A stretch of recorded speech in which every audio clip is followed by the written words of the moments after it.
dias a todos. Estamos então no terceiro áudio de um tema que buscamos novamente no livro Espelhos da Alma, uma jornada terapêutica, em que no capítulo 8º, um dos estudiosos daquele grupo que fazem os estudos psicológicos de Joana de Ângeles na Mansão do Caminho, Cláudio Sinotti, nos traz, nesse capítulo 8º, o autodescobrimento e o significado existencial. Então, ele vai discorrendo sobre essa situação que vivemos e que, se lá atrás pudéssemos ver, como no túnel do tempo, como ele se lembra ali da infância dele, com certeza, se lá atrás pudéssemos ver o que vivemos hoje, perceberíamos um grande avanço, sem dúvida, assustador avanço, né? Inimaginável, mas ao mesmo tempo nunca teria sido percebido criaturas tão sem sentido para suas vidas, tão solitárias, um processo de vazio existencial, né? Tantas angústias gritantes, em consequência desse vazio existencial, dessa solidão íntima, mesmo junto de outros. E ele vai enumerando, ele fala sobre essa ilusão, que num processo de fuga, para calar, para acalmar essas angústias desse vazio, acabamos criando uma persona, né? Acabamos criando ali uma projeção de imagem e nos contentamos com isso, numa forma de fuga, né? É uma forma de fuga. E ele cita, ele começa ali discorrendo sobre o tema, ele vai citando essas formas de ilusão. A primeira forma de ilusão que ele cita é a ilusão do sucesso e da imagem. E relata toda essa situação, né? Que nos satisfazemos com aquilo que projetamos, né? Com aquilo que projetamos, e isso nos alimenta, né? Por um pouco nos alimenta, né? E daquilo que queremos acreditar que somos e os outros acabam acreditando que somos porque querem acreditar.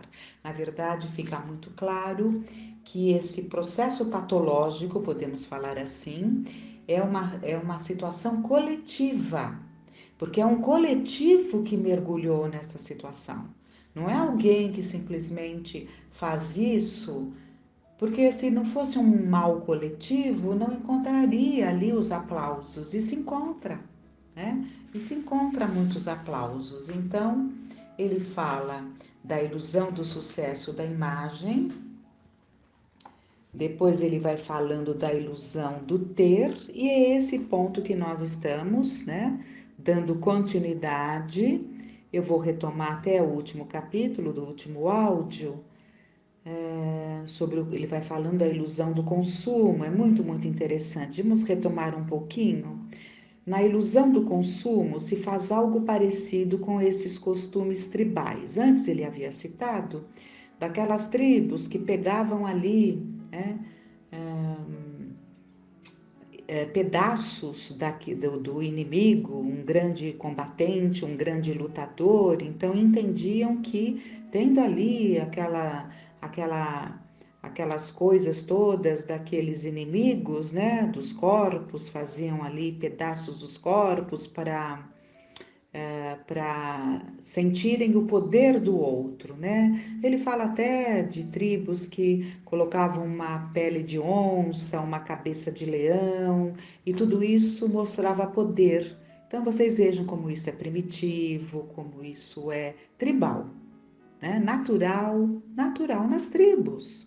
O tempo passou, tanto desenvolvimento, e nós vivemos, em relação ao consumo, essa mesma idiotice, essa mesma infantilidade. Então, o que ele está falando? Na ilusão do consumo, se faz algo parecido com esses costumes tribais. O valor daquilo que se compra e ostenta parece nos pertencer. Um perfume famoso, a marca disputada, o carro potente, tudo isso ilude seus donos.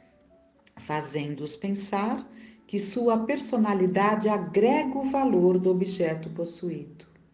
Novamente, o valor intrínseco desconhecido é transferido às coisas, cuja transitoriedade traz consigo a angústia da sensação de perda, levando a novos impulsos consumistas. Porque, é claro, isso não se mantém, então precisa de outras aquisições para alimentar, né, essa falsa ilusão de bem-estar, né, de conquista, até que tenhamos a coragem de enfrentar o vazio existencial. Então, dando continuidade, então, por quê? Não existe outra forma. É um vazio existencial que temos que preencher, né? E não dessas formas ilusórias. E neste contexto, avalia Joana de Ângeles. Então, abre aspas para Joana. O ser, em si mesmo, é de quase secundária importância, desde que a aparência seja agradável, a posição tenha representatividade e o dinheiro se encarregue de resolver as situações embaraçosas. Ao tempo em que escrevi este capítulo, uma famosa modelo e estilista de Nova York, eleita a maior do seu ramo por 7 anos consecutivos, foi encontrada morta em seu apartamento aos 49 anos de idade.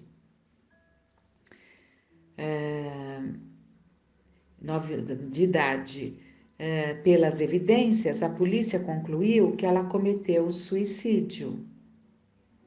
Então, ela era uma modelo em Nova York, eleita a melhor do seu ramo por 7 anos, né? E foi encontrada morta aos 49 anos.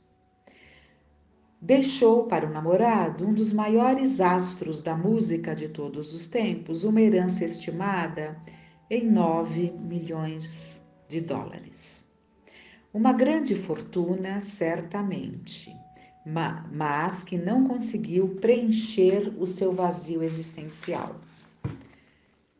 É apenas um dos tantos exemplos daqueles que sucumbem, mesmo possuindo tudo o que o ego normalmente almeja: fama, beleza, dinheiro e poder.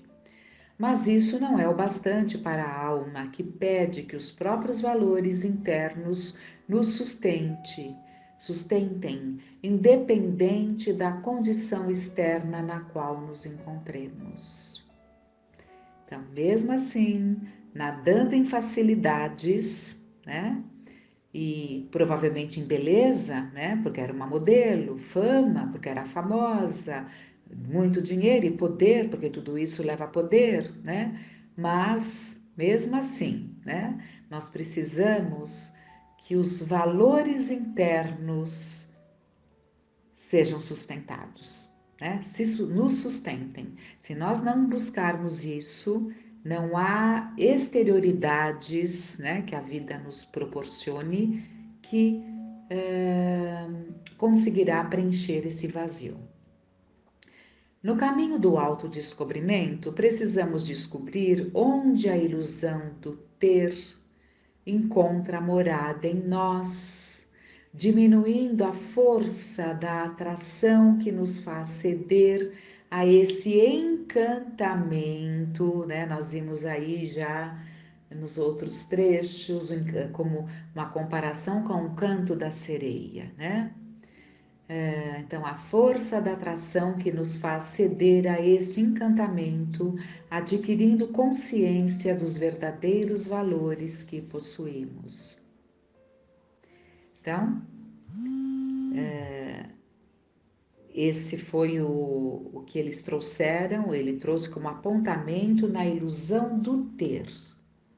Então, vamos agora ao terceiro item, que é a ilusão do prazer. Aprendemos a conhecer o mundo pelos nossos sentidos, e a sensação é uma das funções iniciais do processo de desenvolvimento. Isso não é um problema, pois a própria natureza nos direciona dessa forma para o aprendizado necessário. Mas quando ficamos presos a percepção que vem através dela, uma das consequências é que a nossa visão a respeito do prazer permanece limitada ao que fere os nossos sentidos imediatos e perdemos contato com outros prazeres, os prazeres da alma, que poderiam conduzir a percepções mais elevadas e ao autoencontro.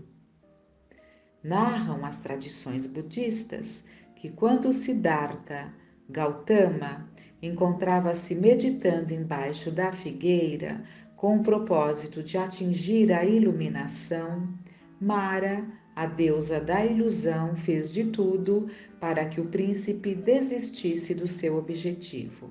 E um dos primeiros artifícios utilizados por Mara foi tentar seduzir o príncipe pelo caminho do prazer sensorial. Uma música envolvente fez-se presente no ambiente, enquanto mulheres lindas e perfumadas começaram a promover uma dança sensual, tentando desviar a atenção de Siddhartha. Mas o príncipe se manteve imperturbável, vendo com naturalidade as imagens produzidas pela ilusão de Mara. E enquanto o cortejo das ilusões passava em sua frente, prosseguiu no seu objetivo e conseguiu atingir a meta, tornando-se Buda, o iluminado. No entanto, sem a disciplina e o olhar atento de Siddhartha, são muitos que direcionam a vida ao prazer. E o problema não são os prazeres que a vida proporciona, mas a forma como esses prazeres são vividos. Na busca de autodescobrir-se, é necessário promover uma avaliação se são construtivos, dando sabor e ânimo à existência, ou se são destrutivos para nós e para os que compartilham conosco, levando a resultados lamentáveis. Então, fica bem colocado aqui que não é o prazer propriamente dito que a vida proporciona, mas a forma como se vive esses prazeres. Isso é claro, né?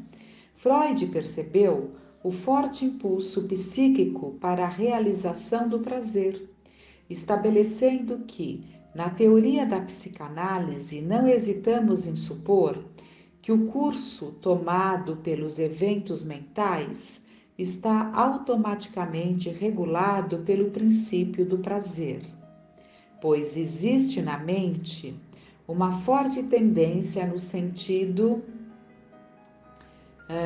do princípio do prazer, embora essa tendência seja contrariada por certas outras forças ou circunstâncias, de maneira que o resultado final talvez nem sempre se mostre em harmonia com a tendência no sentido do prazer.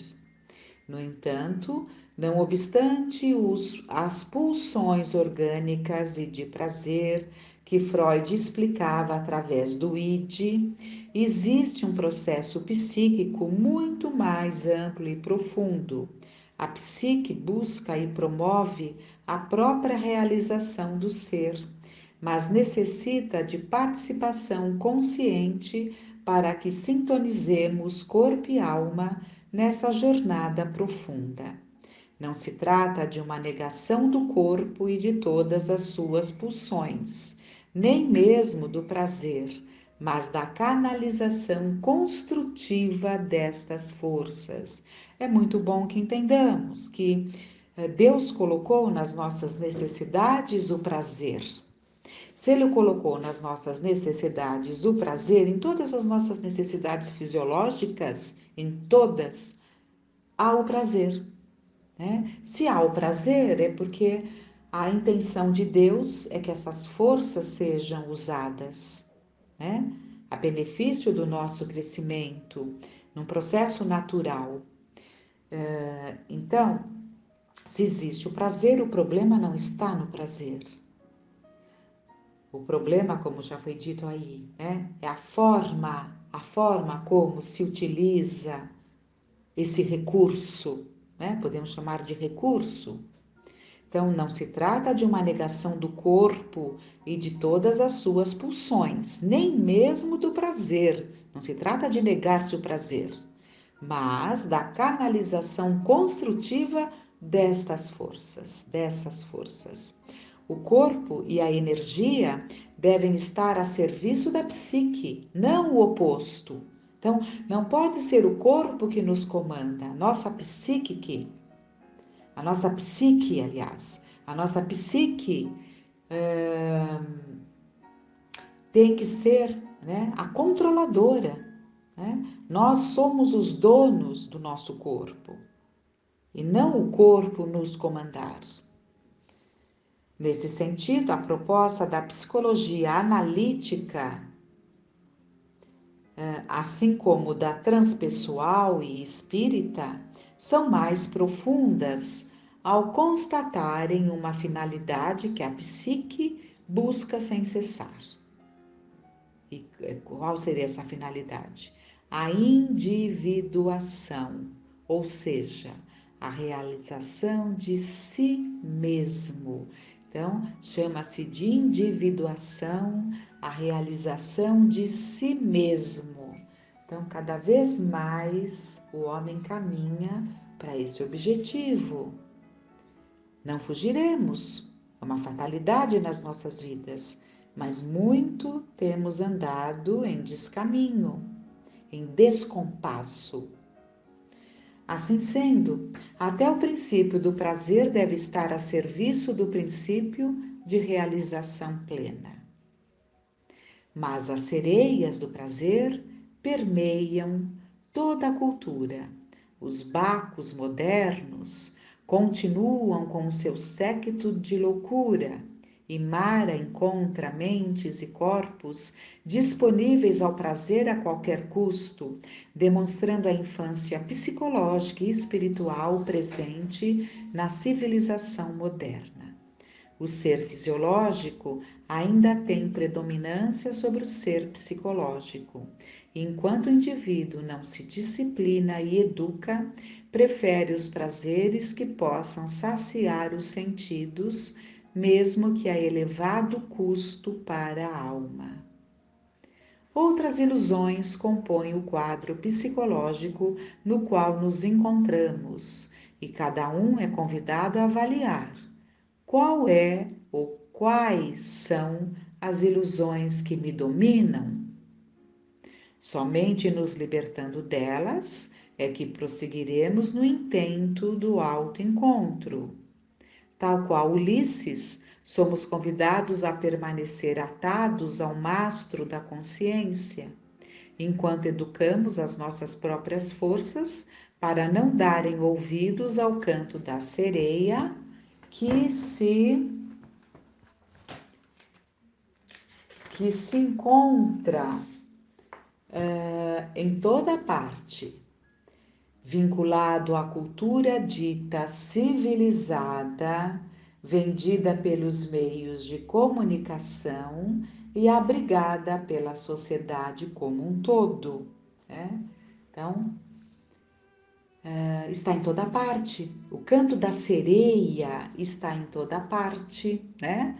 Altamente vinculado à cultura, né? Que entendemos como uma cultura civilizada, né? Uma conquista, uma grande conquista cultural, que é vendida, né?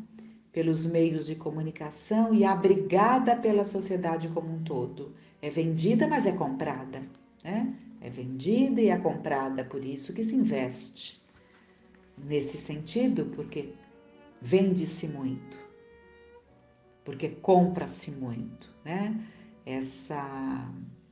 Esse canto da sereia. E vamos nos deixando seduzir. Somente a consciência poderá romper esse círculo vicioso, para que possamos finalmente mergulhar em nós mesmos, na viagem que temos postergado por várias existências. Então, aqui foram os pontos, né? Foram 3 pontos que ele cita como ilusão, dizendo que há muitas outras, né? Mas outras ilusões compõem o quadro psicológico, né? E nós temos então que nos avaliar, percebendo quais são essas ilusões das quais temos nos alimentado, para que haja essa desvinculação, essa quebra. Porque se eu continuarmos nos analisando, mas nos vendo da forma como nos agrada, né? Isso não é um trabalho proveitoso, né? Nada proveitoso. Então, é preciso que haja, né? Esse enfrentamento. Na verdade, é um enfrentamento que pode doer a princípio, porque é pisar no chão firmemente, nos ver tal qual somos, e podemos até nos surpreender, porque são tantas as ilusões criadas, mas não há outro processo, né? Então, muitas reflexões, mas é preciso que despertemos, e despertar significa sair desse sono da consciência, né? Porque a grande maioria nos encontramos nesse sono. Então, que fiquem essas reflexões e que fiquemos em paz.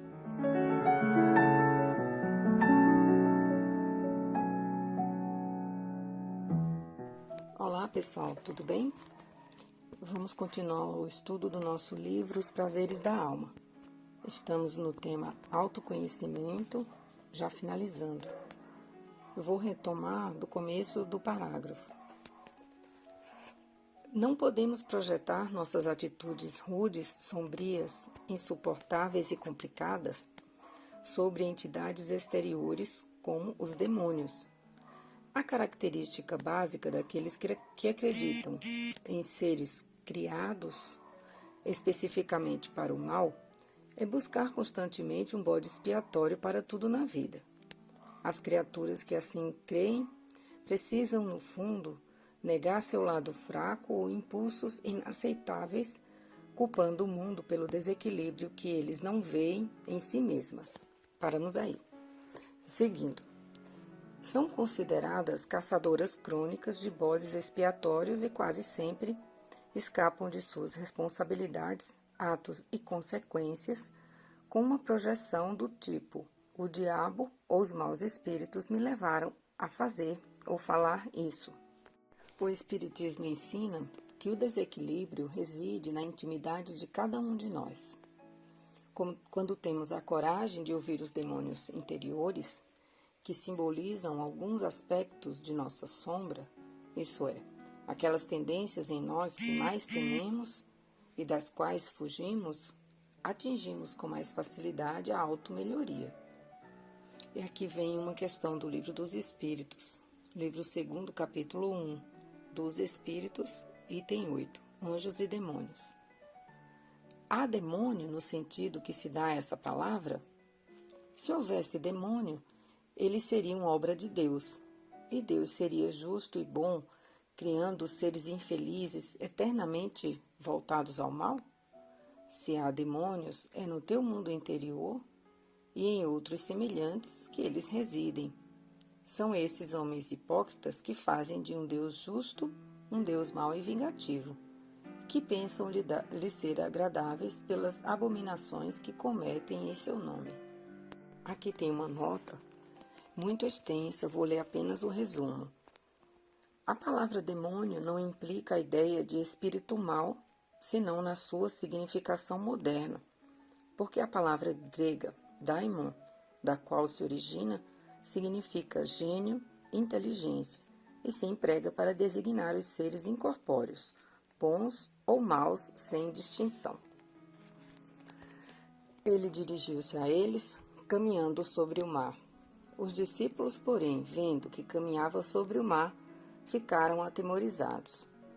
O Mestre de Nazaré nos convida a andar sobre as águas, a não sentir medo de olhar para dentro de nós mesmos e de sondar as nossas profundezas. A sombra parece ser um espectro horrível que nos habita o íntimo. No entanto, ao trazermos nosso lado escuro à luz da consciência, veremos que se trata apenas de nós mesmos, viajores do universo, carentes de aprendizagem e conhecimento acerca da inteligência divina que se manifesta dentro e fora de nós. Eu peguei aqui um capítulo do livro O Homem Integral, do espírito Joana de Ângeles, que ditou essa psicografia a Divaldo Franco, para tentarmos compreender melhor essa questão do autoconhecimento. Eu acho até que podemos fazer um estudo separado só desse assunto depois. Então, o capítulo 12, Consciência Ética. O homem é o único animal ético que existe. Não obstante, um exame da sociedade nas suas variadas épocas, devido à agressividade bélica, à indiferença pela vida, à barbárie de que dá mostras em inúmeras ocasiões, nos demonstre o contrário. Somente ele pode apresentar uma consciência criativa, pensar em termos de abstrações, como a beleza, a bondade, a esperança, e cultivar ideais de enobrecimento. Essa consciência ética nele existe em potencial, aguardando que seja desenvolvida mediante e após o autodescobrimento, a aquisição de valores que lhe proporcionem o senso de liberdade para eleger as experiências que lhe cabem vivenciar. Atavicamente receoso, experimenta conflitos que o atormentam, dificultando-lhe discernir entre o certo e o errado, o bem e o mal, o bom e o pernicioso. Ainda dominado pelo egocentrismo da infância, de que não se libertou, pensa que o mundo existe para que ele o desfrute, e as pessoas a fim de que o sirvam, disputando e tomando à força o que supõe pertencer-lhe por direito ancestral. Diversos caminhos, porém, deverá ele percorrer para que a autoconsciência lhe descortine as aquisições éticas indispensáveis, a afirmação de si mesmo, a introspecção, o amadurecimento psicológico e a autovalorização, entre outros. O negar-se a si mesmo do Evangelho, que faculta a personalidades patológicas o mergulho no abandono do corpo e da vida em reação cruel, destituído de objetivo libertador, aqui aparece como mecanismo de fuga da realidade, medo de enfrentar a sociedade e de lutar para conseguir o seu lugar ao sol, como membro atuante e útil da humanidade, que necessita crescer graças à sua ajuda. Esse conceito cristão mantém as suas raízes na necessidade de negar-se ao ego prepotente e dominador, à vassalagem do próximo em favor das suas paixões, a fim de seguir o Cristo, aqui significando a verdade que liberta. O desprezo a si mesmo, literalmente considerado, constitui reação de ódio e ressentimento pela vida e pela humanidade, mortificando o corpo ante a impossibilidade de flagiciar a sociedade.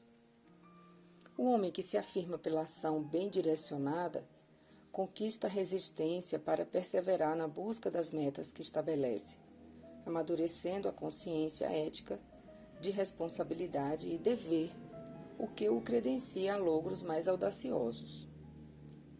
Ele rompe as algemas da timidez, saindo do calabouço da preocupação, às vezes patológica, de parecer bem, de ser tido como pessoa realizada ou de viver fugindo do contato social.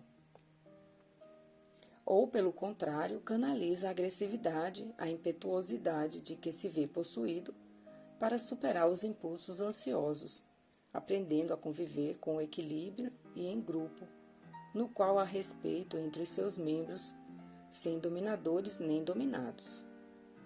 Consegue o senso de planejamento das suas ações, criando um ritmo de trabalho que o não exaure no excesso, nem o amolenta na ociosidade, participando do esforço geral para o seu e o progresso da comunidade.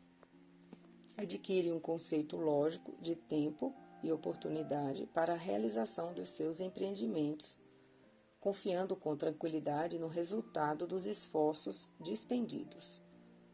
Mediante a autoconsciência, aplica de maneira salutar as experiências passadas, sem saudosismo, sem ressentimentos, planejando as novas, com um bem delineado programa, que resulta do processamento dos dados já vividos e adicionados às expectativas em pauta a viver.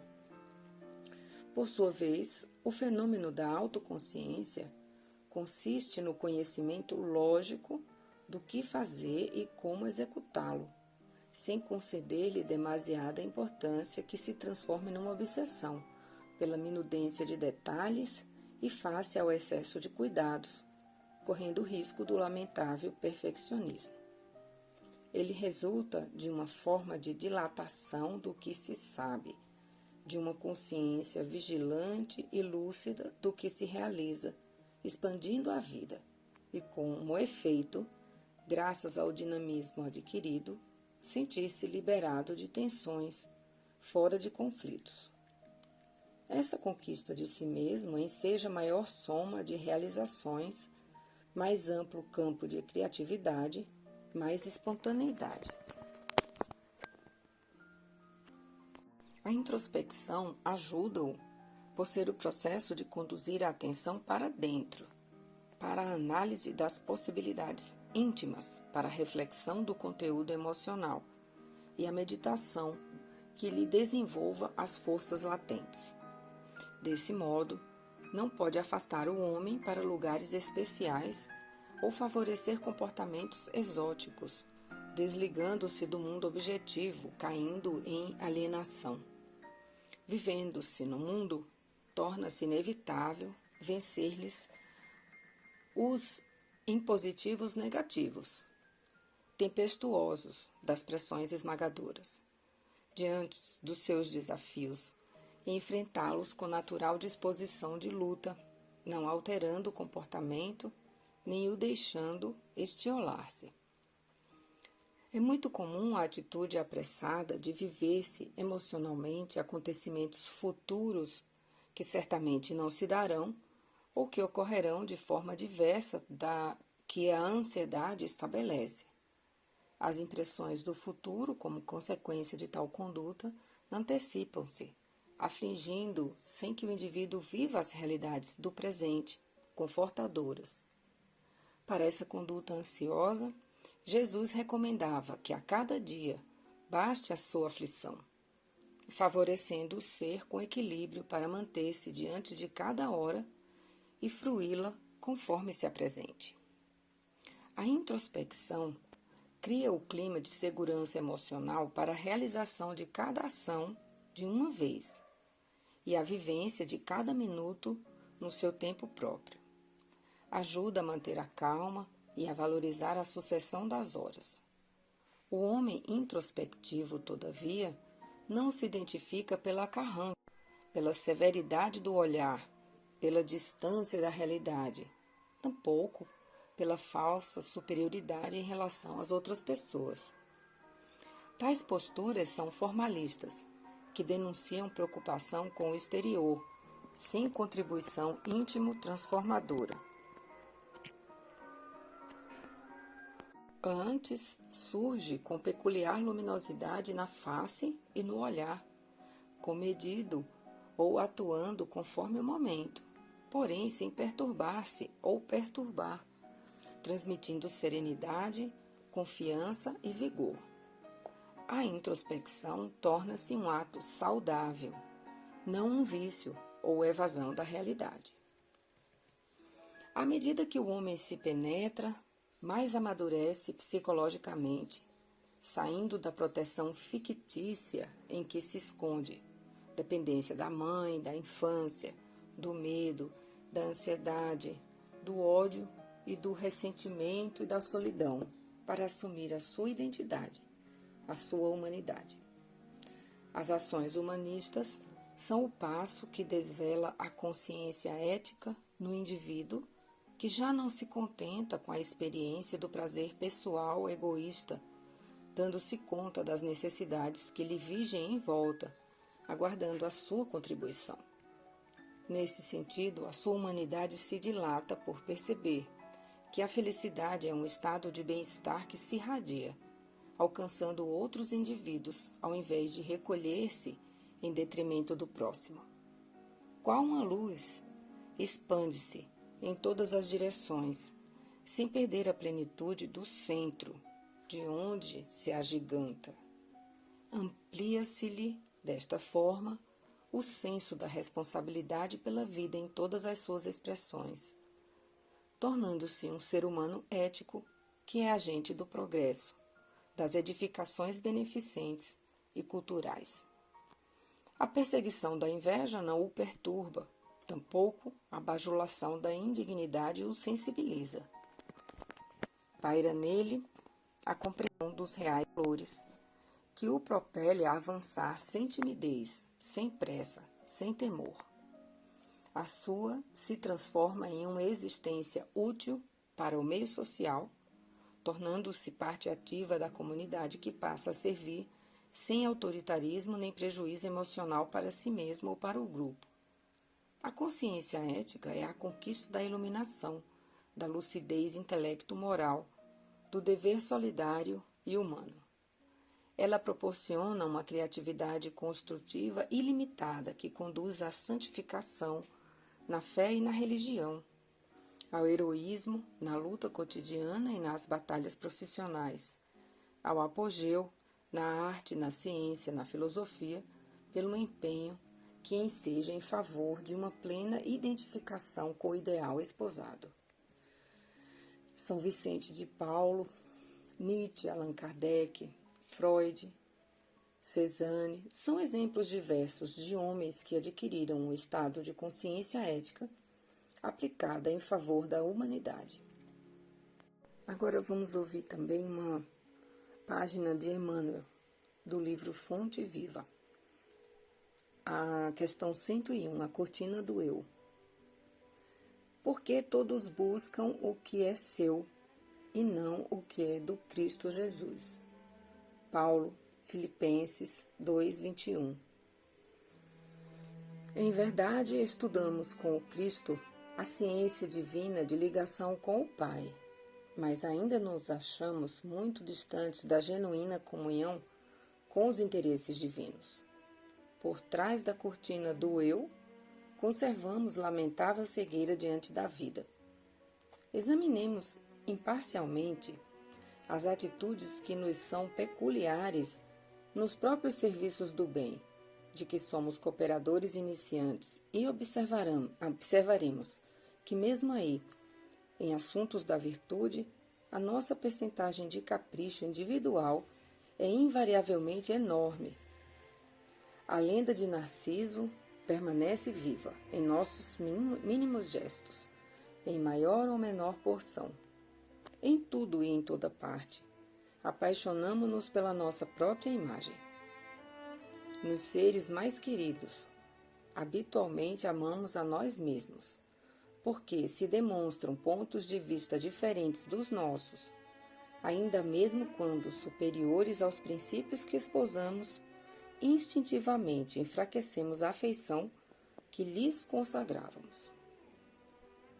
Nas obras do bem a que nos devotamos, estimamos acima de tudo os métodos e processos que se exteriorizam do nosso modo de ser e de entender, porquanto, se o serviço evolui ou se aperfeiçoa, refletindo o pensamento de outras personalidades acima da nossa, operamos quase sem perceber a diminuição do nosso interesse para com os trabalhos iniciados. Aceitamos a colaboração alheia, mas sentimos dificuldades para oferecer o concurso que nos compete. Se nos achamos em posição superior, doamos com alegria uma fortuna ao irmão necessitado que segue conosco em condição de subalternidade, a fim de contemplarmos com volúpia as nossas qualidades nobres, no reconhecimento de longo curso a que se sente constrangido. Mas raramente concedemos um sorriso de boa vontade ao companheiro mais abastado ou mais forte, posto pelos desígnios divinos à nossa frente. em todos os passos da luta humana, encontramos a virtude rodeada de vícios e o conhecimento dignificante quase sufocado pelos espinhos da ignorância, porque, infelizmente, cada um de nós, de modo geral, vive à procura do eu mesmo. Entretanto, graças à bondade de Deus, o sofrimento e a morte nos surpreende na experiência do corpo e além dela, arrebatando-nos aos vastos continentes da meditação e da humildade, onde aprenderemos pouco a pouco a buscar o que pertence a Jesus Cristo em favor da nossa verdadeira felicidade, dentro da glória de viver. Emmanuel. Uma boa reflexão e uma boa semana a todos.